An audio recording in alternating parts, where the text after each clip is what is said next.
நம்ம அனைவருக்குமே தெரியும் ஜப்பான்னாலே புல்லட் ட்ரெயின், புல்லட் ட்ரெயின்னாலே ஜப்பான். அப்படிப்பட்ட ஜப்பானுக்கு ஒரு 35 வருஷத்துக்கு முன்னாடி இந்த புல்லட் ட்ரெயின் விடும்போது ஒரு மிகப்பெரிய ஒரு சவால் அவங்க எதிர்கொள்ள வேண்டியிருந்தது. அது என்ன பிரச்சனை அப்படின்னா, இந்த புல்லட் ட்ரெயின் ஒரு டனலுக்குள்ள இருந்து வரும்போது ஒரு மிகப்பெரிய சத்தம் உருவாகி அது பக்கத்துல இருக்கவங்களோட வீடெல்லாம் அதிர ஆரம்பிச்சிருச்சு. பயங்கரமா வைப்ரேஷன் ஆரம்பிச்சிருச்சு. அது அந்த காட்டு பகுதியா இருந்தா, அது காட்டுல இருக்க விலங்குகளுக்கு கூட ஒரு பாதிப்பு வந்துருச்சு. அதுக்கு என்ன காரணம் அப்படின்னா, இந்த புல்லட் ட்ரெயின் டனலுக்குள்ள போகும்போது, இந்த டனலுக்குள்ள இருக்க காத்து, அந்த படத்துல இருக்க மாரி நீங்க பார்த்தீங்கன்னா, இந்த காத்து என்ன பண்ணும்? கம்ப்ரஸ் பண்ணும்.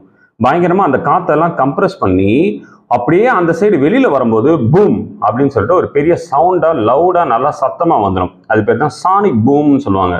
ஏன்னா உள்ளுக்குள்ள ஒரு பயங்கரமான ஒரு அடர்த்தியான நல்ல பிரஷர், பயங்கரமான அழுத்தம் அந்த காற்றோட அழுத்தத்தோட வருது. வெளியில ஒரு வெற்றிடம் இருக்கு. இந்த வெற்றிடத்தை நிரப்பும் போது பாத்தீங்கன்னா, அது ஒரு பயங்கரமான ஒரு பின்ல நீங்க ஒரு பலூன்ல நீங்க ஓட்ட போட்டு தண்ணியை நிரப்பி ஓட்ட போட்டீங்கன்னா பீச்சிட்டு அடிக்கும்ல.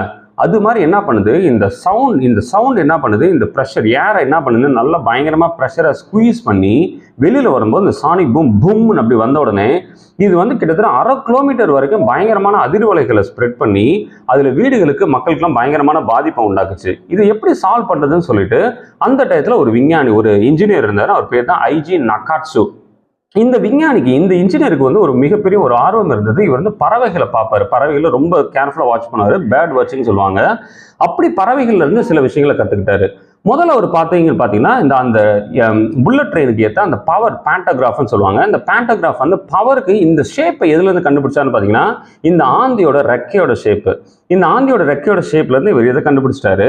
இப்போ இந்த சானிக் பூமுக்கு என்ன ஒன்று கண்டுபிடிக்கலாம் போது இந்த மீன் கொத்தியை பார்க்குறாரு. கிங்ஃபிஷர் பறவை. இந்த மீன் கொத்தியோடைய எப்படி இந்த மீன் கொத்தும் போது எப்படி தண்ணிக்குள்ள இறங்குதுன்னு போகும்போது, இது மீன் கொத்தி தண்ணியில வேகமா இறங்கும் போது அதோடைய அழகு இருக்குல்ல, அதோடைய மூக்கு, அது தண்ணியில படும்போது தண்ணியே தெரிக்காம வெளியில ரொம்ப அப்படியே ஜென்டிலா நுழையும். இதை அவர் கேர்ஃபுல்லா பாக்குறாரு. இப்ப இந்த மீன் கொத்தியோட அந்த அழகோட அமைப்பை பாக்குறாரு. இந்த அழகோட அமைப்பை வச்சுதான் என்ன பண்ணிட்டாரு, அதுக்கப்புறமா அந்த புல்லட் ட்ரெயினை அதோடைய ஷேப்பை முன்னாடி மாத்துறாரு. மாத்தினோட இந்த பிக்சர் தான் எனக்கு ரொம்ப பிடிச்ச படம். இந்த புல்லட் ட்ரெயினுடைய அந்த அழகும் இந்த பறவையோட அழகும் கிட்டத்தட்ட அப்படியே ஒரே சரிசமமா அழகா டிசைன் பண்ணாரு. டிசைன் பண்ணதுனால தான் இந்த பிரச்சனை, மிகப்பெரிய பிரச்சனையை சால்வ் பண்ணாரு. பறவை கண்டான் விமானம் படைத்தான் சொல்லுவாங்க. நம்மால் நக்காட்சு மீன் கொத்தியை கண்டார், புல்லட் ட்ரெயினை மாடிஃபை பண்ணார். அது மட்டும் இல்ல, அதை மாடிஃபை பண்ணதுக்கு அப்புறமா பாத்தீங்கன்னா இந்த புல்லட் ட்ரெயின் நல்ல எஃபிஷியண்டா இருந்துச்சு. ஒரு நல்ல கம்மியான பவர்ல, சத்தம் கம்மியா, பயங்கரமான எஃபிஷியண்டா, எல்லாமே அதிகமான நேரத்துல போய் சேர்றதா இருந்தது. ஆக மொத்தம் இயற்கையிலிருந்து இன்னமே விஞ்ஞானிகள் கத்துக்கிட்டு இருக்காங்கன்றதான் மிக மிக சுவாரஸ்யமான விஷயம். நன்றி.